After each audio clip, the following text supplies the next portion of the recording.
받은 임성택입니다. 이렇게 어색하죠? 네, 원래는 제가 아재 개그를 준비했었는데 저희 딸이 그거 하지 마세요 그러더라고요. 아빠가 하는 건 괜찮은데 부끄러움은 저의 몫이에요. 그래서 앞에 나가서 아재 개그 안 하기로 했어요. 그래서 바로 들어가도록 하겠습니다. 개인적으로 오세요. 제 딸이 부끄러운 걸 못 보겠습니다. 네, 또 방금 교사실 팀 특송 너무 감사합니다. 또 제가 또 이렇게 말해줘야 또 저녁에 또 맛있는 밥을 또 얻어먹을 수 있기 때문에 꼭 그런 것만은 아니고요. 네. 자, 그러면 제 주제는 한 30분 이내로 끝내도록 하겠습니다. 주제는 Jesus Lamb of God. 예, 광섭형제가 좋아하는 찬양. 지난주에 찬양 부르다가 주제 가져왔습니다.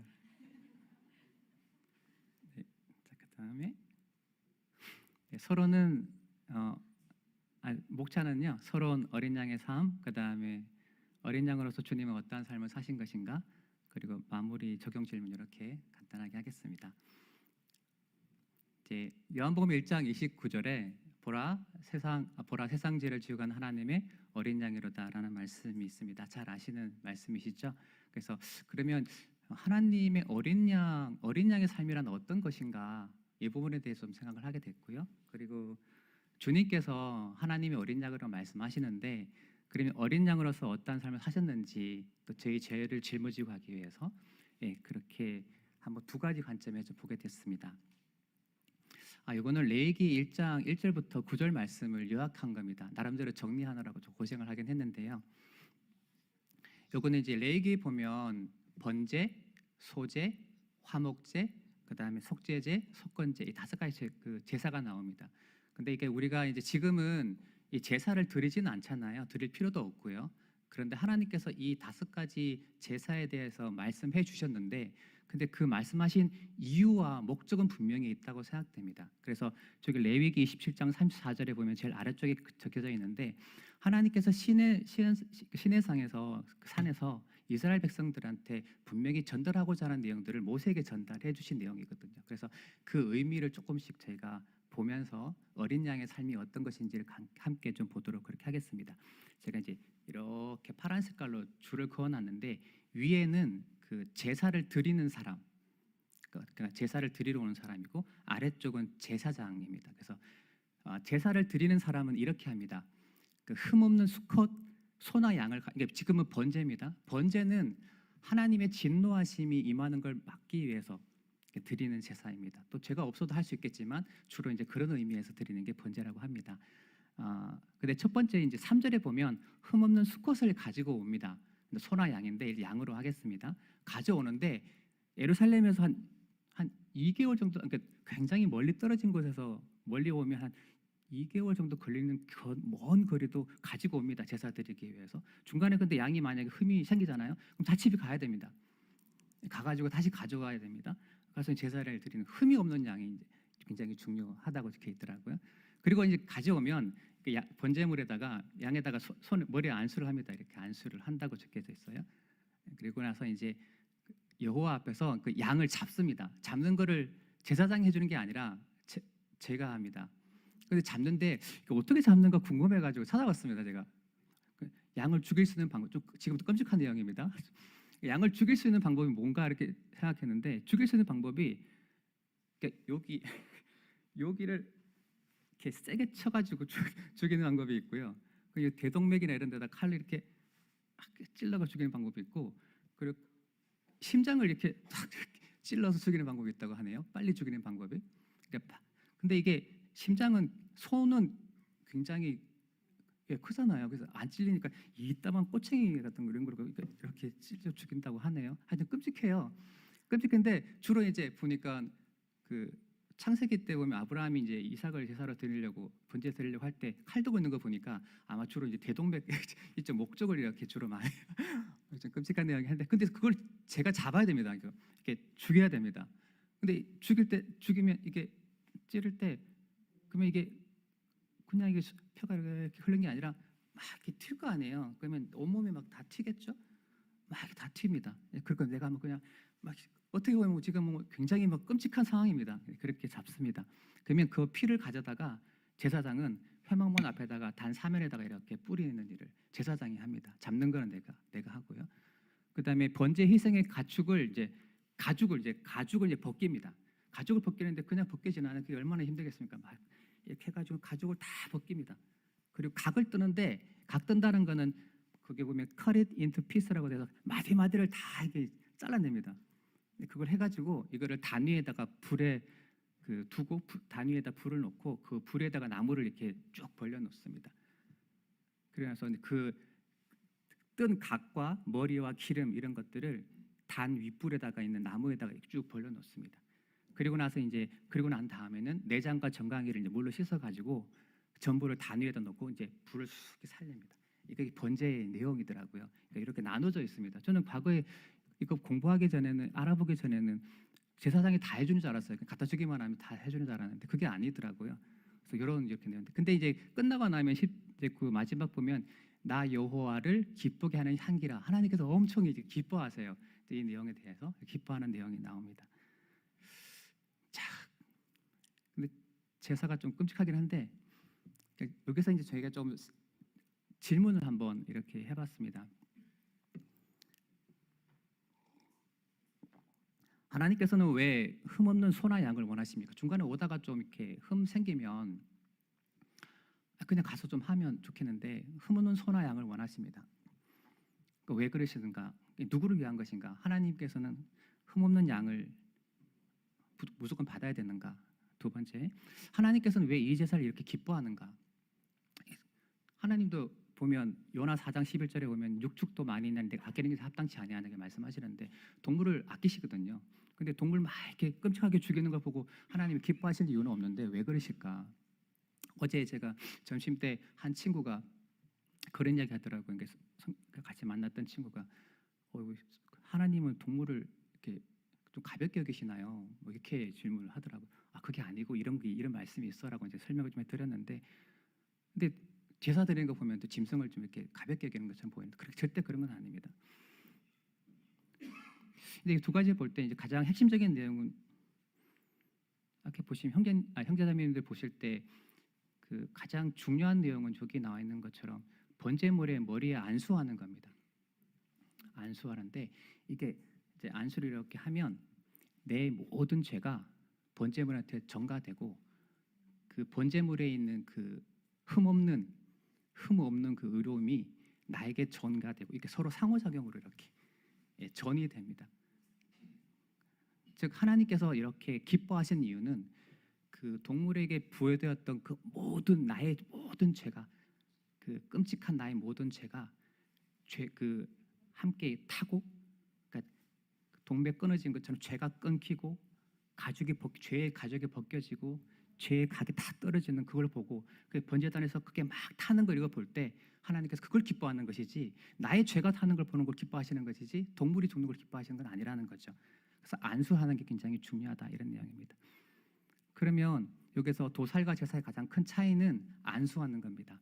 나의 모든 죄를 너에게 전가시킬 테니까 너의 의로움은 나에게 주어 이거로 생각됩니다. 근데 번제가 드려지는 시간이 이게 생각해 보십시오. 죽이고 각 뜨고 그리고 번제단에 막 태우잖아요. 시간이 얼마나 많이 걸리겠습니까? 많이 걸리겠죠. 그 시간 동안에 얘라나 제가 많이 제사 드린 사람이라면 뭐 하고 있겠습니까? 이렇게 보면서 나의 모든 죄가 다 타버리는구나. 뭐 이런 생각을 하겠죠. 그리고 다시는 죄짓지 말아야지. 뭐 이런 생각을 하겠죠. 제가 만약 그런 입장이라 그럴 것 같아요. 그래서 내가 막 피는 옷은 전부 다 피로 범벅이 되어 있을 겁니다. 그런 상황 가운데 있을 때 내가 다시는 죄짓지 말아야지. 다시는 여기 오나 봐라. 뭐 이런 생각을 하겠죠. 근데 여기서 이제 어린 양은 이처럼 나의 모든 죄를 짊어지고 저기 제사에 번제물로 드려지는 삶이 어린 양의 삶이었던 것 같습니다. 이제 하나님께서 그 죄가 온전히 불살라지는 걸 보고 기뻐하신다 이렇게 말씀드릴 수 있을 것 같습니다. 자, 그러면 우리 어린 양으로서 우리 주님은 어떠한 삶을 사셨는가 이렇게 볼 때는 우리의 죄를 위해 십자가상에 죽으셨습니다. 마가복음 15장 15절에서 25절 보면 빌라도가 쭉 나오고 예수는 채찍질하고 십자가에 못 박히게 넘겨주니라. 때가 제3시가 되어 십자가에 못 박으니라. 즉 예수님께서는 9시에 십자가에 못 박히셔서 오후 3시까지 6시간 동안 십자가상에서 계셨습니다. 왜? 우리 죄를 때문에. 우리 죄를 짊어지시고 십자가상에서 화목제물로 드려진 거죠. 네, 그런 내용입니다. 그 과정을 잠깐 간단히 다 아시겠지만 간단하게 좀 설명을 드리도록 하겠습니다. 겟세마네 그 전날 예수님께서 이제 십자가상에 죽으시기 그 전날에 이런 내용이 나옵니다. 누가복음 22장 44절에 보면 예수께서 힘쓰고 더욱 간절히 기도하시니 땀이 땅에 떨어져 피 방울 같이 되더라 이렇게 되어 있습니다.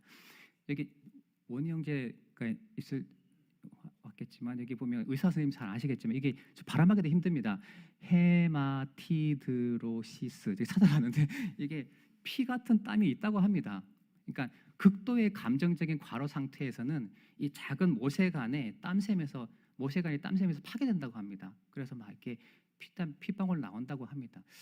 그러니까 예수님이 이렇게 당시에 예수님 입장에서 볼 때는 이 잔을 내게 옮겨달라고 하나님께 그렇게 기도했는데 근데 내 원대로 마옵시고 아버지 원대로 되기를 원한다고 예수님께서는 겟세마네 동산에서 기도하시고 말씀하셨잖아요. 근데 예수님 모든 걸 아시거든요. 십자가에서 그 모든 고통, 아픔 저는 만약에 내일 내가 시험을 봤는데 시험 못 볼 걸 미리 안다. 막 가슴이 막 두근두근거려가지고 막 죽을 것 같아요. 이거 어떻게 감당하지? 막 그럴 것 같아요. 근데 예수님은 모든 걸 다 아시는데 그거를 그 하나의 고통, 숨상간 모든 걸 아시는데도 불구하고 그걸 극한 그 모든 걸 짊어지신다고 했을 때 너무 힘드실 것 같아요. 하여튼 그런 상황이었던 것 제 생각입니다. 그런 생각입니다. 그런 상태였던 것 같습니다. 두 번째는 이제 대제사장 앞으로 가셨습니다. 가야바의 질문에 대답이 없으니까 막 옆에 있던 종이 막 뺨을 딱 때리고 경비대들은 막 조롱하고 비웃고 얼굴에 침 뱉고 때리고 막 그런 상황을 이제 대제사장 앞에서 하게 됩니다. 그리고 이제 빌라도 앞에서 다시 빌라도 보내지게 되는데 밤 그 전에 잠도 못 주무셨거든요. 잡혀가지고 밤새도록 감옥에 갇혀놨으니까 당연히 잠도 못 주무셨겠죠. 십자가형을 받으시고 채찍질을 당하십니다. 그런데 채찍질을 당하실 때 보면 형제님 다 아시겠지만 이게 채찍질이 그냥 가죽 채찍질이 아닙니다. 로마 시대 때는 끝에 보면 그 쇠나 그 뭐 이렇게 뼈 조각 또는 이런 것들이 그 끝에 붙어 있습니다. 그리고 이게 엄청나게 이제 길어가지고 2, 3m 되어서 이렇게 슉 돌려서 축 치면 그냥 착 맞고 나가는 게 아니라 온몸에 감깁니다. 감겨가지고 이 철이나 쇠 이것들이 얼굴에 탁 붙잖아요. 그럼 이게 떡 꽂혀가지고 같이 뜯어지면서 이렇게 나가는 겁니다. 그러니까 살찜을 뜯어내는 그런 채찍이라고 합니다. 그러니까 예수님께서 엄청나게 이제 고난을 당하신 거죠. 하나님의 어린 양으로서 그렇게 당하셨습니다. 그다음 가시멜르관입니다. 가시멜르관은 아시겠지만 이제 가시덤불인데 이게 굉장히 가시가 굵잖아요. 그런데 이렇게 누르게 되면 이쪽에 엄청나게 많이 누르지 않겠습니까? 얼마나 고통스럽겠습니까? 그리고 자색 옷을 입히고 벗겨섰는데 저는 운동하다가 아프면 여기 파스를 붙입니다. 파스 붙이는데 붙일 때는 좋은데 힘든 데는 파스를 뗄 때 엄청 아픕니다. 왜 이렇게 아픈지 뗄 때 엄청 아픈데 그래서 그것 때문에 좀 아파가지고 막 이러고 있으면 좀 불쌍해 보이긴 하지만 그랬습니다. 근데 예수님께서는 온몸에 이제 피가 다 묻어있는 상황이죠. 묻어있는 상황인데 옷을 이제 입혔다가 그를 만약에 붙어있는 뗀다고 생각해 주십시오. 그러면 이게 아무 살찜이 다 뜯어나 그런 고통이겠죠. 그러니까 엄청나게 이제 그런 고통 순환을 받으신 겁니다. 왜? 하나님의 어린 양으로서 그렇게 당하셨다고 합니다. 그다음에 골고다 그렇게 고난을 당하시고 골고다 언덕으로 가는 그러니까 비아 돌로로사라고 이렇게 하는데 한 800m 된다고 합니다. 그 골고다 언덕까지 올라가는 길이 800m 되는데 이게 이제 그 지금은 십자가가 이렇게 사진상으로 그렇게 되어 있지만 원래는 다 아시겠지만 가로목으로 되어 있는 것만 그러니까 울고 매고 이제 짊을 지고 가시는데 그게 한 50kg 정도 된다고 합니다. 그걸 짊을 지고 가시는데 너무 그 전에 잠도 못 주무시고 채찍 당하시고 뭐 모든 고난과 시련을 다 당하셨기 때문에 이게 너무 움직일 수가 없어요. 계속 넘어지고 하니까 옆에 있던 구레네 사람 시몬한테 빨리 예수님 십자가 당하게 해야 되니까 그 시몬을 대신 너 짊어지고 가라 이렇게 해서 시몬이 대신 이제 짊어지고 가게 됩니다. 십자가상에서 예수님께서는 엄청난 고통을 당하십니다. 네, 아시겠지만 이게 손에다가 못을 받게 되면 체중을 감당하지 못하기 때문에 찢어져 버리기 때문에 여기다가 못을 받습니다. 받게 되고요. 그리고 나서 이제 여기 피가 안 통하기 때문에 심지어 숨쉬기 굉장히 어렵습니다. 호흡도 곤란하고요. 그리고 심장이 막 그러니까 숨을 쉬려고 하면 이제 발에 이렇게 십자가 뭐 박혀있기 때문에 이걸 짚고 이렇게 일어서면서 겨우 숨을 쉬어야 되는 입장입니다. 그러니까 숨도 쉬기 힘드시고 고통스럽고 막 심장이 찢어지는 고통을 당하고 계십니다. 예수님께서. 그러니까 앞에서 우리가 어린 양이 이제 그 큰 꼬챙이로 심장을 팍 찌르는 것처럼 그리고 여기에다가 이제 내리치는 그런 것처럼 가시면류관을 쓰셨고 온몸에 채찍을 당하시고 네, 그렇게 당하셨습니다. 예수님께서 9시부터 12시까지 보통 7개 말씀을 하셨는데 세 가지 정도 말씀하시고 한 3시간 동안 가만히 계시다가 막 그때 어두워지고 막 이렇게 조용히 계시다가 한 3시 정도에 한 4가지 말씀을 하시는데 가장 먼저 말씀하신 게 이 내용입니다. 엘리 엘리 라마 사박다니 이렇게 나의 하나님 어찌하여 나를 버리셨나이까 이렇게 말씀하시면서 마지막 3마디 하시고 이제 돌아가시거든요. 근데 이 내용은 형제님들 다 아시겠지만 예수님께서 인간의 모든 죄, 과거의 죄, 현재의 죄, 그다음 미래의 모든 죄를 다 짊어지시고 가시기 때문에 하나님께 그걸 버림받았다고 이렇게 고백하시는 거잖아요. 인간의 모든 그까지 다 짊어지시고 가셨기 때문에 예수님이 그러한 십자가 순환을 당하신 겁니다. 자, 그러면 예수님께서 십자가상에서 죽으시고 난 다음에 여러 가지 은혜가 우리에게 주어지겠지만 한 2가지 정도만 제가 정리를 했습니다. 첫 번째가 정죄가 사라졌다는 겁니다. 골로새서 2장 14절에 현대어 성경에 나와 있는 내용을 가져왔습니다. 이렇게 보시면 하나님께서는 이 죄목을 적은 명세서를 그리스도의 십자가에 못 박아 무효로 만드셨습니다. 그러니까 우리의 모든 죄목들을 막 적은 명세서가 있는데 이거를 십자가에서 못 박아서 무효로 만드셨다 이렇게 말씀하고 계십니다. 그러니까 저희 예수님께서는 십자가상에서 우리가 평생 동안 지을 죄들이 있는데 과거의 죄, 현재의 죄, 미래의 죄, 이 죄로 인한 모든 고소들을 다 담당하시고 십자가상에서 죽으셨다고 말씀하십니다. 저는 대학교 때 제가 대학생 때 가장 힘든 것 중에 하나가 이런 또 힘들었을 때가 있었습니다. 어떤 데 가면은 제가 이제 죄를 지었는데 동일한 죄를 계속해서 반복하면서 계속 하나님 앞에 나가 하나님 죄송합니다. 제가 다음부터 이런 죄를 안 짓겠습니다. 막 이게 너무 반복되는 거예요. 근데 그런 모습을 나를 보는데 너무 이게 힘든 거예요. 이렇게 뻔뻔하냐 너는 네가 죄 지어놓고 왜 예수님한테 계속 가가지고 그러냐. 막 이런 것 때문에 좀 힘든 적이 있었거든요. 근데 과거에 가서 이제 결국에는 이제 좋은 마음으로 하나님 나 같은 죄인을 위해 십자가상에 죽으셨군요. 감사하고 내가 죄인이기 때문에 죄인을 불러 회개시키러 오신 예수님 때문에 내가 살아가는 거거든요. 내가 다시는 나의 어떠함을 가지고 누구에게도 자랑할 것이 없는 죄인임을 제가 압니다. 그렇게 이제 생각하게 되면서 감사하는 시간이 되긴 했었습니다.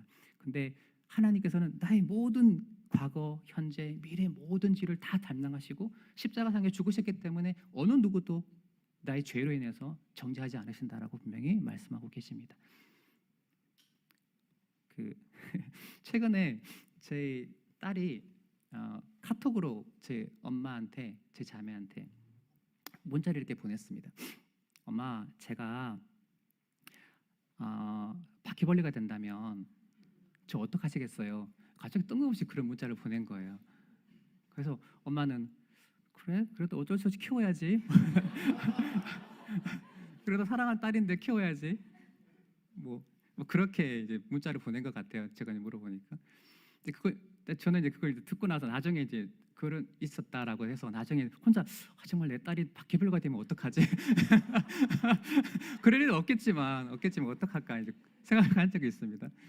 근데 카프카의 변신이라는 책이 있더라고요. 그게 보면 책에 보면 그 주인공이 바퀴벌레는 아닌데 벌레가 됩니다. 근데 이 벌레가 되는데 그게 사람들은 그게 가족들은 그냥 밥만 줍니다. 그리고 절대 안 들어옵니다. 그러다가 이제 아버지가 먹던 사과에 맞아가지고 이제 벌레가 죽습니다. 그러자 이제 그 가족들이 즐거운 마음으로 이사해 버립니다. 그런 내용이에요. 근데 가만히 생각해 볼 때는 내가 만약에 바퀴벌레가 된다면 뭐 이런 생각을 하면서 이게 예수님이셨구나. 바퀴벌레 우리가 뭐 지렁이 같은 너 야고바 이사야 41장에 나오는 것처럼 지렁이 같은 야고바 이게 웜이지만 벌레 같은 나를 위해서 예수님께서 벌레가 돼서 그러니까 나와 같은 사람이 되어서 이 땅에 오셨다는 내용이잖아요. 그래서 내가 조금만 묵상했었으면 딸이 문자 보냈을 때 내가 바퀴벌레가 될게. 그래서 너의 친구가 될게. 이렇게 문자 보냈으면 우리 딸이 감동하지 않았을까. 그런 생각을 했어요. 그래서 이거 좋은 기회는 놓쳤다. 점수를 딸 수 있는 좋은 기회였는데 이런 생각을 했었습니다. 근데 정말 예수님은 그렇게 하셨더라고요. 그래서 너무 감사했고 여기 보면 완전한 사랑에 보면 280페이지, 281페이지에 뭐 예가 하나 나오는데 한센병 이제 걸린 사람들을 위해서 복음을 전하러 갔던 분들이 계세요. 분이 계십니다. 근데 그 내용이 이 한센병 걸렸던 문둥병이죠. 그분들이 하나씩 하루하루 지나는 시간이 지나면서 낫기 시작하는 거예요. 눈이 이제 막 허물어졌던 사람이 정상으로 돌아오고 팔, 다리 다 허물어졌던 거예요. 다 정상으로 돌아오는 거예요. 그런데 이 선교사의 눈이 갑자기 문둥병으로 변해서 막 문둥병이 생기고 손이 막 문둥병이 생기고 막 이러면서 이렇게 되었다. 우리 내용에 나와요. 근데 실제 이런 일은 있을 수 없다라고 그게 적혀 있긴 합니다. 근데 예수님께서 그렇게 하신 것 같아요. 인간이 가지고 있는 모든 죄를 다 짊어지시고 그분은 나의 짊어지시고 십자가상에 죽으셨다는 그 내용이 이 완전한 사랑 내용이 저랑 그러니까 예수님의 사랑이 잘 표현했던 내용이라고 생각됩니다. 절대 정죄함이 없다. 왜? 예수님께서는 모든 죄를 짊어지시고 그렇게 하셨기 때문에. 네. 결론으로 보면 우리가 이렇게 은혜로 정죄함이 없게 살아졌는데 그러면 죄를 짓겠습니까? 아니요. 은혜를 입은 사람들은 절대 이 죄를 지을 수 없겠죠. 네, 그래서 죄와 피 흘리까지 싸우는 우리들이 될 수 있을 거라고 생각됩니다. 그다음 보겠습니다. 두 번째는 하나님과 친밀한 교제가 열렸다는 겁니다. 마가복음 15장 38절에 성소 휘장이 위에서부터 아래로 찢어 둘이 되었다 이렇게 되었는데요. 출애굽기 26장 33절에 보면 그 휘장을 만드신 이유가 너를 위해서 지성소와 성소를 구분하였다 이렇게 휘장을 내렸다고 말씀하시거든요. 거룩하지 않은 우리 인간이 하나님 앞에 나아가게 되면 결국 우리가 죽기 때문에 하나님께서 휘장이라는 것을 허락하셨습니다. 그런데 예수님께 십자가상에 죽으시고 가장 먼저 하신 일은 성소의 휘장이 찢어지는 것, 즉 하나님과 교제의 장이 열렸다. 하나님 앞에 담대히 나아갈 수 있게 되었다. 그렇게 말씀하고 계십니다. 베드로서 3장 18절에 보면 그리스도께서도 한 번 죄를 위하여 죽으사 의인으로서 불의한 자를 대신하셨으니 이는 우리를 하나님 앞으로 인도하려 하심이라. 하나님께서 예수님께서 십자가에 죽으신 이유는 우리를 하나님 앞으로 인도하기 위해서라고 분명히 말씀하고 계십니다. 그래서 우리는 때를 따라 돕는 은혜를 얻기 위해서 은혜의 보좌 앞에 담대히 나아갈 수가 있습니다. 이게 얼마나 큰 축복인지 저도 이게 준비하면서 또 다시 한번 깊이 깨닫는 시간이 되었습니다. 자, 그런데 제 자신을 한번 돌아봤습니다. 나는 하나님과 얼마나 깊은 교제를 하고 있나 이렇게 돌아봤는데 탕자의 형이 생각났습니다. 누가복음 15장에 나오는 탕자의 형의 모습을 좀 보게 됐는데 누가복음 15장 31절에 오면 아버지가 그 탕자 형한테 이렇게 이야기합니다. 왜냐하면 탕자가 돌아왔을 때 형이 투덜투덜하면서 불평하거든요. 그때 이렇게 얘기합니다. 너는 항상 나와 함께 있으니 내 것이 다 내 것이로되. 그러니까 하나님과 함께 있음에도 불구하고 하나님 안에 누릴 수 있는 모든 것들을 제대로 누리지 못하고 그냥 궁핍한 삶을 사는 거예요. 바깥에 있는 동생과 같이 하나님 안에 있음에도 불구하고 궁핍한 삶을 살고 있는 큰형의 모습을 바라볼 수가 있는 겁니다. 그러다 보니까 32절에 보면 하나님께서 기뻐하시는 것에 함께 그 기쁨에 동참하지 못하고 불평과 불만 가운데 살아가는 이 형의 모습을 보여주고 있습니다. 제 자신은 그러지는 않을까? 나는 그런 모습이 없는가? 이렇게 생각하게 됐습니다. 우리는 하나님 안에서 때로는 행복을 누리지 못하고 있을 때가 있습니까? 그럴 때는 언제입니까? 이렇게 봤을 때는 이 형이 심령이 가난한 자가 아니고 가난하지 않구나, 배부른 자구나. 자기가 하나님께 주어진 모든 것들이 있음에도 불구하고 그거를 실제적으로 누리지 못하고 그냥 배부른 상황이 있구나 생각을 하게 됐습니다. 마태복음 5장 3절에 보면 천국을 소유할 수 있는 사람이 심령이 가난한 자다라고 분명히 말씀하고 계십니다. 하나님 나라를 소유할 수 있는 사람이 심령이 가난한 자다 이렇게 말씀하고 계십니다. 심령이 가난한 자는 뭐 말 그대로 가난한 자겠죠. 뭐든지 하나님께 주시는 것은 뭘 주시든가 감사한다 이런 거라고 생각되는데 마음이 비둔해지면 하나님 나라가 우리 안에서 희미해져 가는 것 같습니다. 혹시 형제자매님들은 그렇지 않을 수 있겠지만 저희가 말씀을 들을 때 또는 말씀 앞에 갔을 때 동일한 말씀 또는 들었던 말씀 그 은혜와 축복이 혹시 희미하진 않은지 축복이 매일 그렇게 없진 않은지 같은 말씀을 보는데 이건 배가 부른 거라는 거죠. 그리고 기도응답 같은 경우도 과거에 우리가 기도응답 10개를 기도했는데 한 가지 응답됐어요. 그러면 와 하나 응답됐다 간증해야지 이러던 내가 10개 중에서 하나가 응답 안 되니까 이거 왜 응답 안 해주셨나 배가 부른 거죠. 제가 배부른 사람이죠. 그리고 형제자매님들께서 사랑과 관심으로 이렇게 관심 가져주시는데 그거는 생각 안 하고 한번 이렇게 좀 서운하게 가지고 왜 그러시지? 나한테 관심이 없나? 사랑이 식으셨나? 혹시 이런 마음이 있으시다면 우리는 심령이 가난한 자가 아니고 우리 안에는 하나님의 나라가 희미해져 가지는 않을까 그런 생각을 하게 됩니다. 우리의 죄는 우리가 짓는 죄는 결코 하나님으로부터 하나님께서 용서해 주시지만 그 죄는 하나님과의 교제를 단절시키고 하나님부터 오는 모든 기쁨과 즐거움, 평안 이런 것들이 사라지게 만드는 것 같습니다. 그래서 이사야 59장 2절에 나오는 것처럼 너희 죄악이 너희와 너희 하나님 사이를 갈라놨다, 내었다 이렇게 말씀하시잖아요. 그래서 우리는 그 죄는 이미 다 용서 받았지만 다시는 세상을 사랑하고 자기를 사랑하는 걸로 인해서 우리가 하나님과 단절되는 그런 기쁨 이런 것들이 사라지지 않기를 서로 기도해주고 했으면 좋겠습니다. 무엇보다 약속을 믿지 않는 것 이게 저는 죄라고 생각되는데요. 이스라엘 백성들이 약속을 받고 출애굽해서 광야에 갔는데 광야라는 걸 경험하면서 하나님 약속에 대해서 희미해져 갔거든요. 광야가 생기니까 고난이 생기니까 하나님 약속에 대해서 제대로 믿지 않게 됐거든요. 그래서 이게 죄이지 않을까 그런 생각이 듭니다. 자 마무리하겠습니다. 이사야 53장 5절 6절 말씀은 형제자매님들 같이 함께 보시면 좋을 것 같은데 그가 찔림은 예수님께 찔림은 우리의 허물 때문입니다. 그가 상함은 우리의 죄악 때문입니다. 그가 징계를 받음으로 우리가 평화를 누리고 그가 채찍에 맞음으로 우리가 나음을 입었었습니다. 우리는 다 양 같아서 그릇 행하여 각기 제 길로 갔지만 여호와께서는 우리 무리의 죄악을 예수 그리스도 하나님의 아들 독생자 예수 그리스도께 담당시키셨습니다.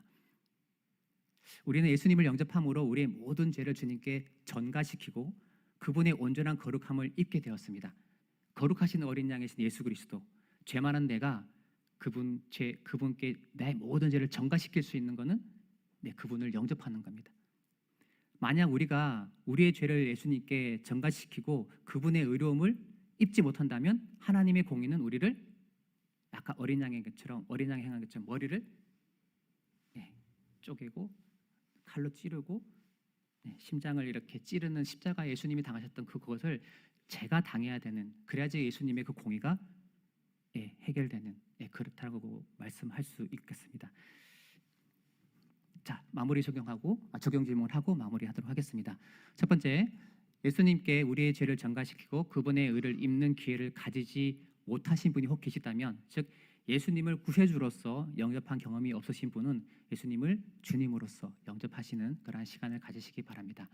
두 번째, 주님께서 하나님의 어린 양으로서 십자가에 죽임을 당한 이유는 결국 우리를 하나님 앞으로 인도하기 위함을 잊지 말고 즉 우리가 어렵다움을 받은 이유는 단순히 그걸로 끝나는 게 아니라 하나님께 나아가기 위한 전제 조건임을 알고 매일의 삶에서 주님 앞에서 담대히 나아가기 위해 구체적인 계획을 세우시기 바랍니다. 이것으로 말씀 마무리하도록 하겠습니다. 감사합니다.